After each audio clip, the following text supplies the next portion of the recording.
Molweni, Sanbonan. Hi guys, welcome back to my channel.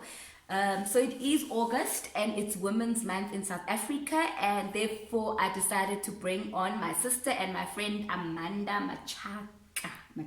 Yes, it's Matshaka. Hi, it's great to be here. Thank you for inviting me here. Only a pleasure.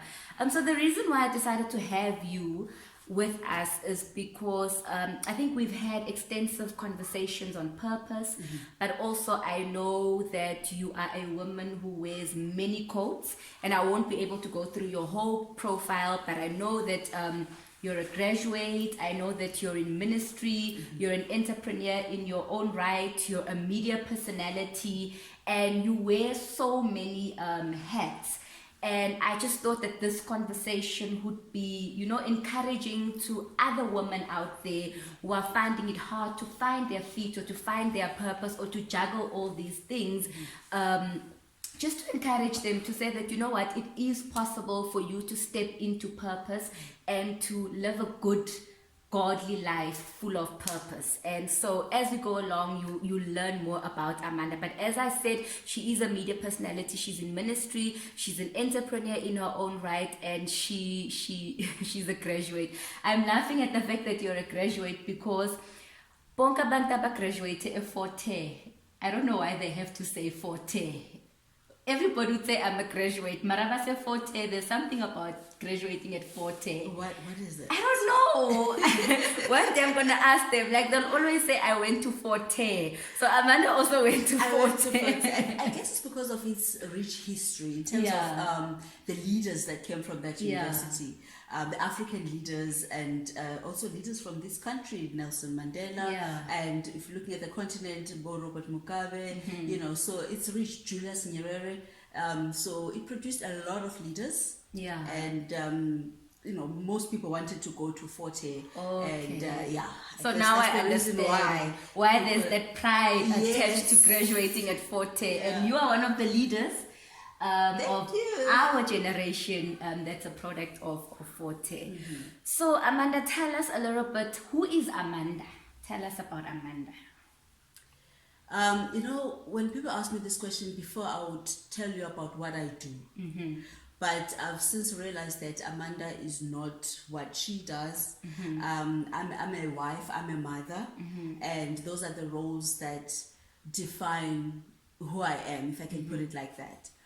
But in terms of what I do for a living, I hardly ever mention that because that's just something that I have to put on and perform at the best of my ability. So these other ones are really who I am, and I don't have to act there. I don't have to perform and try to excel. They accept me for who I am. It's natural. So it's natural. So I'm a mother, I'm a wife, I'm a sister, I'm a daughter, I'm an aunt, And you wear many hats. You are a mother to two girls, right?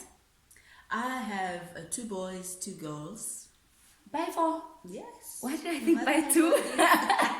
Kulisile. Yes. She looks And 16, right? Oh, that's a good one. I wish I could say that. So Amanda is a mother, she's a wife, and as I said, she wears many other hats. What drives you? What drives me is what you mentioned earlier, what we're talking about today, is purpose. I had to get to a point where I had to ask myself, what am I here for? Because I don't believe that, you come on earth and you have to figure it out yourself. What is it that you're supposed to be doing? Whoever brought you here, and that's God, had a plan and a purpose for your life. He put some abilities in you to be able to further that which he has brought you here for. And so I didn't just find that out, though. I had to make mistakes along the way. I had to plan and do all sorts of things, planning my own life. And when things weren't working out, that's when I had to think, what am I doing? And what am I here for? But then again, it was more of a calling that pulled me to that, because I was in the in the midst of achieving this, achieving that, having 5-year plan, 10 years, you know how we are. And still small voice said, but you have never checked what is it that I want you to do. So what drives me is that I'm grateful that I was able to get to a place where I know what now I'm here for. Why you are here. And I'll get to that. Or actually, let's talk about that. So you've been through a lot in life, and you have overcome many obstacles, and you've also gone through a phase where you were career driven and now purpose driven. What would you say is your purpose? Do you think you have fully found your purpose, or is it continually unfolding? And what is it? What is the basis of your purpose? I'll say that it's continually unfolding, but perhaps for people to be able to understand, let me just, backtrack a little bit and share how I got to a place where I thought like this is it for me. As you just mentioned that I've been someone who's very career driven. Even before I got married, everything was about my plans, my goals. This is what I want to achieve. After matric, this is what I'm going to study. This is the university I'm going to go to, and then when I'm done, this is what I want to do. So it was my self-planning, my life. Yeah. And never got to a point where I'm asking God, what do you want me to do? But He was gracious enough to let me do these things. But I believe it came to a point where He had to put a stop and say, well, it now has to be about me, what I want you to do. And so I got to a point where I was highly achieving in my career and got this unction, that I should go to Bible college. Well, I had never thought that I'd do that in my life. It was never part of my plan. If someone was to mention it back then, I would tell them that they're crazy.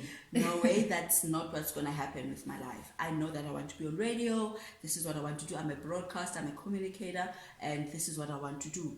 I want to do radio, And I went to a point where I would say radio is my life. That's what I said. Radio is my life. So I defined who I was by what I was doing, which was radio. And my relationship with radio goes back to when I was little. So for me, it was a no-brainer to get to a profession of radio, because it was my companion back in the Eastern Cape, where we lived in poverty, no TV, no electricity. So our only form of entertainment was radio. So my grandmother had this little radio set, and I would sit there and listen and be so fascinated by how are these people doing this. So sometimes we'd go look behind. So simamela mabali, it was our form of entertainment. The music, the what. And I fell in love with that. So for me, and it was like, this is what I want to do. So when I got to high school, and we had career guidance. And so when they asked, so they said, no, I want to be on radio. So, okay, let's have another plan. What else? Plan B. Plan B, because they didn't really see this thing. So I said, okay, then maybe social worker. Okay, no. I could see you in that. Can work with that. Yeah, we can work with that. Okay, fine. And when I got to matric, and I was doing commercial subjects, and I passed accounting with an A. And everybody was like, yes, you're going to have an accountant, And I was like, no, I'm not going to be an accountant. But you passed so well. No, that's not what I want to do. What do I want to do? I want to do radio. Oh, they were not pleased at all. That's my aunt and my teachers that said, okay, well, we have to support this.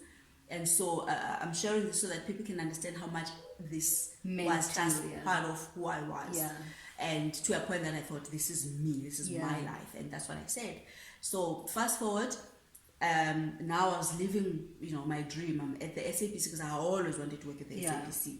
And had grown so much in that space that I was now at a managerial level. And even from there was a plan that I'm gonna, get another higher position. So I'm still on air and I'm growing this side. It's like great, it's going well. That's when the Lord said, you're gonna go to Bible college. So I wrestled with that so much. I had no peace. I didn't even tell my husband. It was so bad, and I got to a point where whenever I was listening to maybe a preaching, T.D. Jakes at the time spoke to me so much. Like, oh Lord, no. we're saying the same thing, you know, how we have to get to our destiny and the purpose and all of that. And every preacher that I would put on TBN, that I don't even know, they're speaking the same thing. That Confirmation. Confirmation. Yeah. I said, okay, fine. Lord, can you give me peace then? Because there's no way that I'm going to do this if I have no peace. Yeah. And I remember it was just before, I think it was a Thursday. Yeah. And on a Friday, I was supposed to now go and tell the managers my decision. And the Lord said, you're going to go and tell them, but this is what they're going to offer you. Mm-hmm. They're going to offer you even a higher position than the one that you have. Don't take it. Mm. So I went, and they didn't understand. I spoke to HR first. I remember the guy saying that, how can you build a house and then destroy it yourself? I was like, oh my. So they said, a few women have reached where you've reached here at the SABC, and when now you just want to leave it.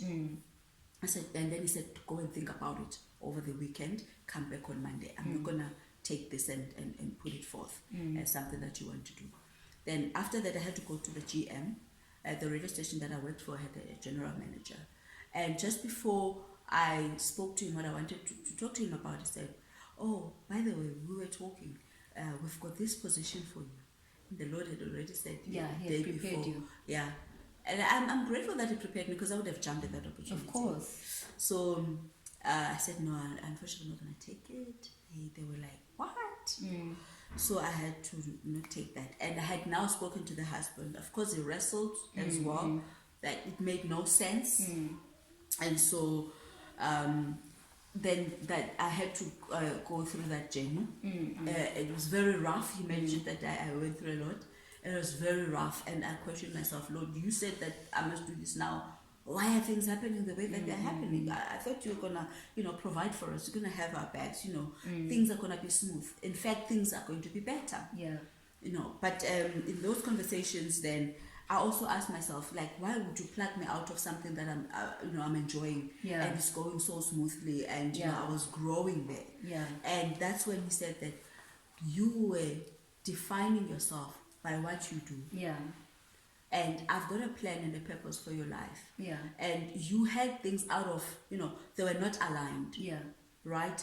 So as much as you love me, as much as you are born again, as much as you serve me in the way that you do, that's not how I want it to be. It's me first and what I've called you to do. And of course, I want you to have the things that you enjoy. Yeah.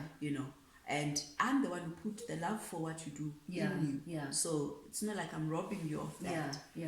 And so when I was done with Bible college, and in those years, that's when ministry was born, and the other things that I do. And I said, okay, then what is my purpose? Yeah. And he said, remember what you were doing, that you put what you were pursuing, your career and all these things before what I want you to do. It's not just you. There are a lot of other people who are doing that. So you are going to speak to those people. That we need an alignment, not to have things the other way. Yeah. Right? So that's how the show that I do called Life by Design came about. Because people need to understand that there's a plan and a purpose that they have. So what is my purpose? To help people find their purpose. That's what beautiful. It is. Through different kinds of mediums. And the most fascinating thing is that God is using the love that I have for radio to further that which He has called me to do. So it's just so beautiful. And when it came back, I understood that no, He was not taking it away. Yeah. He just didn't want me to think that that's the first thing. Yeah.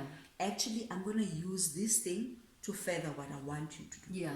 So basically, that's what it is. Yeah. So I always say that I'm a communicator as well. So it is through this communication that I have that I then serve my purpose, which is to help people find their purpose. So that's what it is.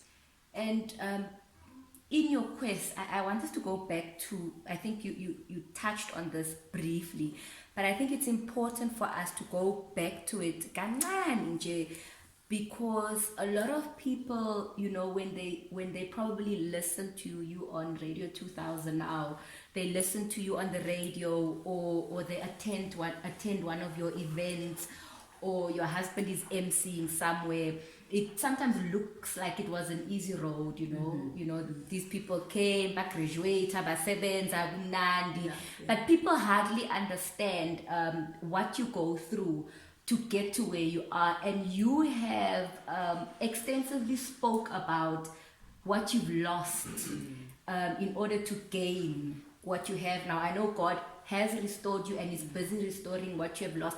But let's speak about the things that season in life where it looked like, God, I had this wonderful career and now I'm resigning. I'm at Bible college. I'm no longer getting the money. It seems as if I'm going backwards. Yeah. Let's talk about that season where something in you is telling you you are in purpose, but something in you is also saying, but purpose is not supposed to look like this. It actually looked better where I was.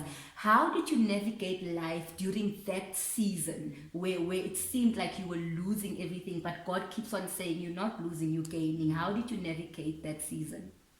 I call that season the wilderness. That's what we call it at home, because it was very bad. Begu rough. Begu rough to a point where we lost our home. Yeah. And we found ourselves in a back room. I'm really not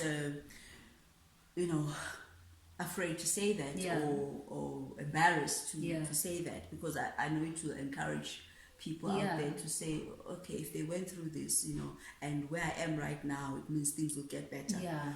So stayed in a back room with the kids that we have. It was very, very rough, but God's grace held us together, held us, through those difficult moments. God would send people. When we look now back, we realize that it was God who helped us to have, the groceries from Woolworths that we got and that we didn't even buy, But, when you are in the midst of difficulty, you don't see the little things that God is doing to help you through your valley experience, to help you through the wilderness. When He sends the ravens to feed exactly, you. But I used to be able to do this now. So I'm supposed to be grateful for this, for the handouts, for what? But when you look back, you realize that God was there, So it was God who helped us. And I'm grateful that the difficult times never really made us lose our faith in Him. Yes, we might have questioned Him a lot. Why are things happening this way?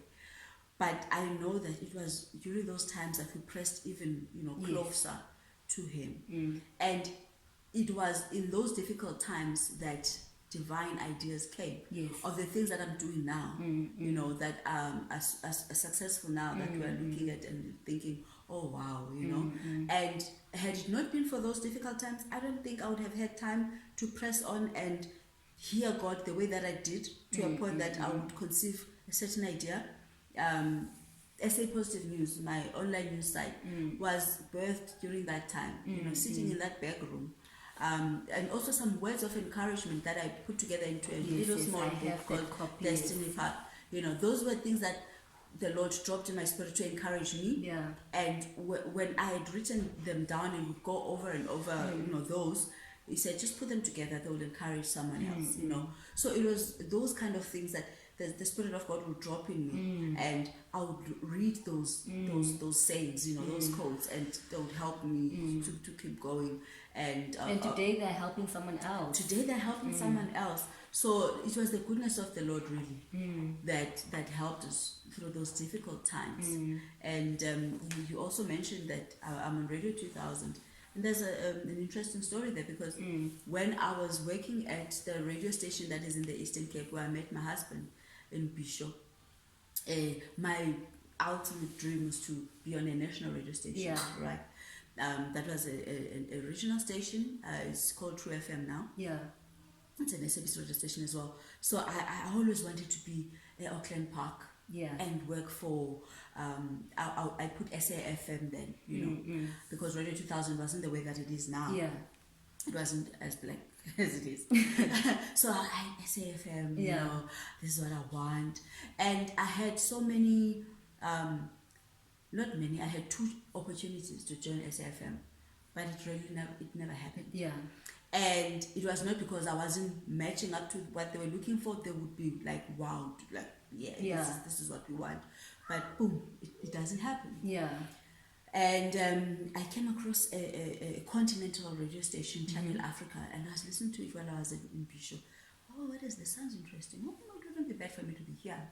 Little did I know that I was going to get that platform. That's what was going to bring me to Joburg. But I never lost that desire to be on a national platform. Yes. And it took 13 long years to be where I am today. And when I asked God, like, okay, I know I was ready even back then, according to me, in terms of what I was offering, and they wouldn't have been saying that, wow, this is it, like, we like what you're doing and all of that.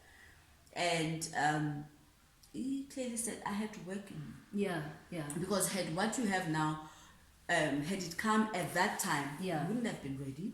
You know, and I had to believe what he says. You know, and let's talk about that a little bit. I think we share a similar story of you know, going through a peak in your career and then having to lose it all. And a lot of times when I talk about that, I always say that my wilderness season worked in me in such a way that I don't think I would ever be arrogant again. I don't think I would, you know, because I'm in the finance industry, and nangulo muntu lo mawuzongicela imali yepetrol ngizokubuza ukuthi kanti bungabudgetanga, you know. But after life happened to me, I realized that life happens. So now I'm like, it's either diagnika or angnayo. I don't have comments because I now have learned that life happens. But had my career gone smoothly, and you know, I just went to management and executive and I never resigned and went through that, I would have never understood that life happens. So that has humbled me, and it has made me understand that even my thing sees, you know, let me not question because it has happened to me. So how has that wilderness season changed Amanda when you look back at it? You know, what is it within you that will never, no matter how much God blesses you, you know, that will always remain at the core of who you are because of that season? Most importantly is what you're saying, that experience humbled me. Not that I was not humble. I believe because I'm from, you know, humble beginnings. I've always been very in touch with people that are in need and always wanting to reach out, always wanting to help. Hence the ministry that I have is very much doing that.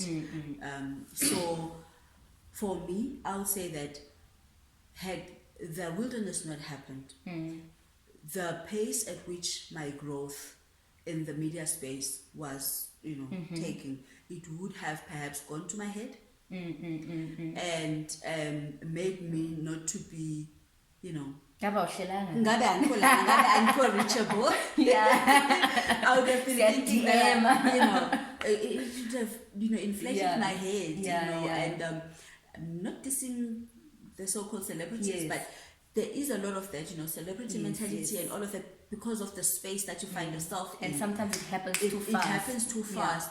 And so whatever God is doing right now in my season, which I believe is going to do it on a bigger and better scale than he is, it's not going to change who I am. Because I went through what I went through. And it was preparing me for the greatness that God is, you know, ushering me into. But it doesn't have to change me. I still have to come here and sit with Theo and have tea with her. Right? And let's talk about you speak about how it took 12 years for the dream of getting to national radio happened. That 12 years, when you look back at it now, I particularly want us to talk about this because we are living in a time where everybody wants everything instant, you know, instant gratification, and people are unable to wait or even go through the processes.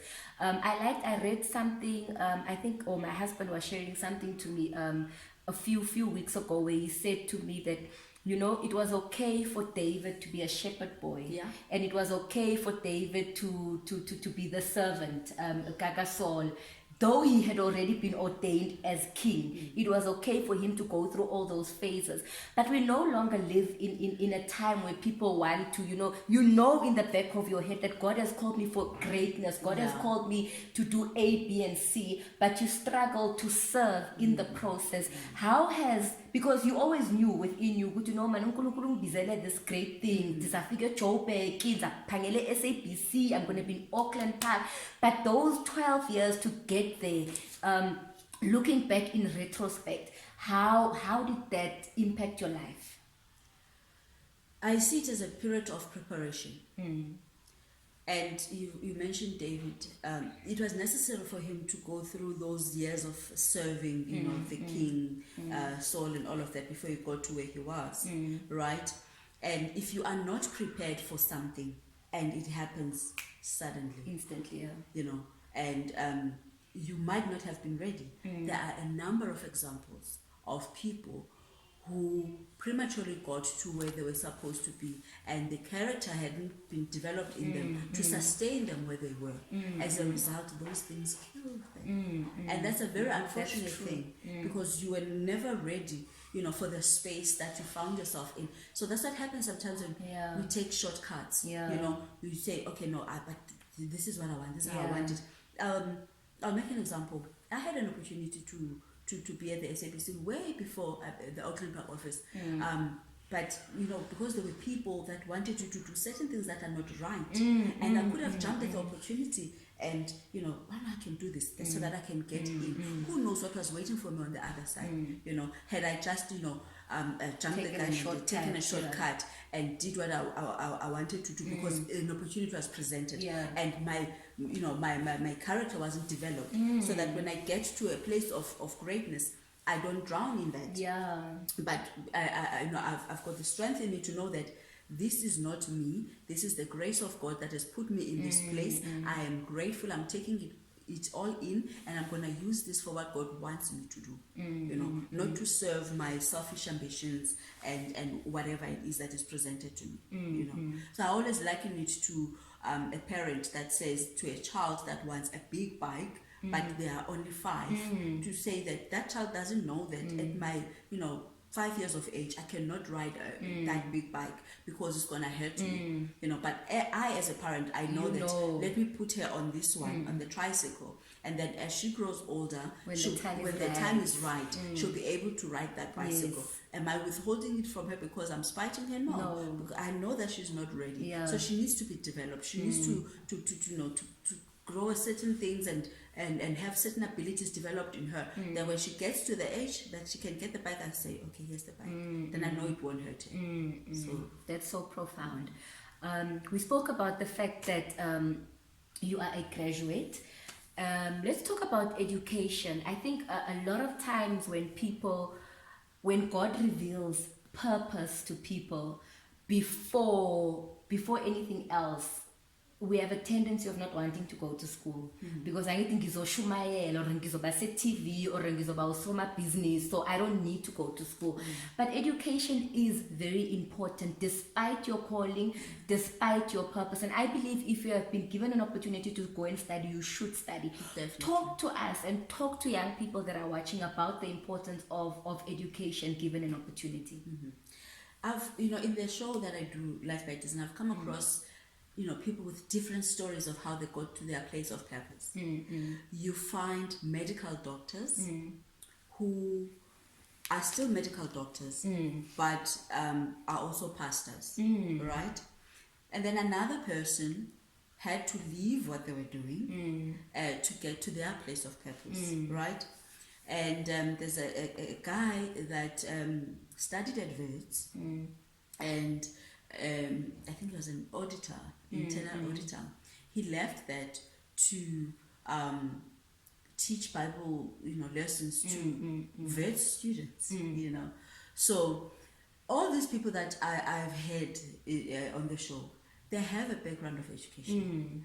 They never said that, well, if maybe you find your purpose early in life whilst you're still at high school or whatever the case may be, it doesn't mean that you need to now not pursue education. You have to pursue your education, because it will help you advance the thing that God has put in you. Amen. Right? So had it not been, because one of the doctors, I asked them, so why are you still, he says that, what I do in my practice, I find that more of what God has put in me as a pastor is working there. Yes. So there's always they work in harmony. What you are, your area of education and your calling, your purpose, they're going to match. You realize that actually I needed this to be able to further what I'm doing. So had I not had an education, would I have been able to communicate better? Use the platforms that I've been given to reach the people that God wants me to reach? No. So education is very, very important to serve your purpose. You use it as something, as a tool that will, further that which you have been called to do. And I like what you are saying, because also a lot of times we, people, it's education and also working, having a job. A lot of people, once they realize their purpose, or they realize that they've been called by God, they feel that they don't want to work anymore. But little do they understand that there is a way where, your paths cross. I always say that every time I've worked in a company, before I left, or because of my presence there. So as much as I was doing corporate, part of my purpose and my ministry was working there. So you don't have to leave education or leave your job prematurely because you were called. So I like that. We are reaching the end of this, but just before we do, it is Women's Month, and we are going through a bad phase actually for the past few years in South Africa with gender-based violence. What do you want to say to people about that? I want to say that the saying that what the world needs now is love. That can never be a cliche. It's the message that we need to be driving. If we were to treat one another with love, we wouldn't be experiencing what we're experiencing. We wouldn't be hurting women the way that we are hurting them as men. Right? Or whatever societal ills that we have. If we were to go back to the essence of who we are, because we are not created as monsters. We're not created to be people that hurt, each other, but we are given the very image of God, who is love. So if we were to tap into that, the love that we are, because if we are created in the image of God, it means we are love. So if we were to find who we are and keep at that, we wouldn't have what we have today. So for me, that's the message that I've always been driving. Love. What is it to be a woman to you? Means to be fabulous. Lipstick and eyelashes. Lipstick and eyelashes and makeup and looking beautiful. Well, I like that about being a woman, seriously. But again, it also means to be the glue that the society needs to hold things together. Because imagine a world that had no women. So boring. It would be so boring. It would have no order. No color. No color, So we bring order, we bring color, and we hold things together. It might be a marriage, it might be a family, it might be whatever is happening in our communities. We are the ones to go to, so we are that glue that holds society together. Oh wow, this is so nice. I don't want to stop. But last I'm word. I'm enjoying myself too. Any words of encouragement to women that are watching? Don't limit yourself. I know that society has put a lot of limits to what women can do, to who women can become. We are made in the image of God. Jesus walked with women. There were women that served in his ministry. When he resurrected, he showed up to a woman.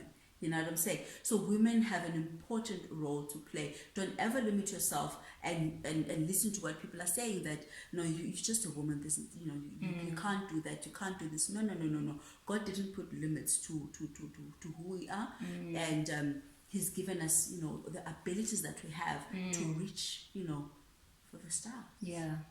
So you can do it all, even though you do it in stilettos. Yes, let's go. We have reached the end of today. I really had a good time speaking to you. I think we're going to have to do a session 2 because you are so rich with wisdom, and I think with everything God has taken you through, you just want to listen to the stories. So we'll have a season 2, season 2 with Amanda Matshaka.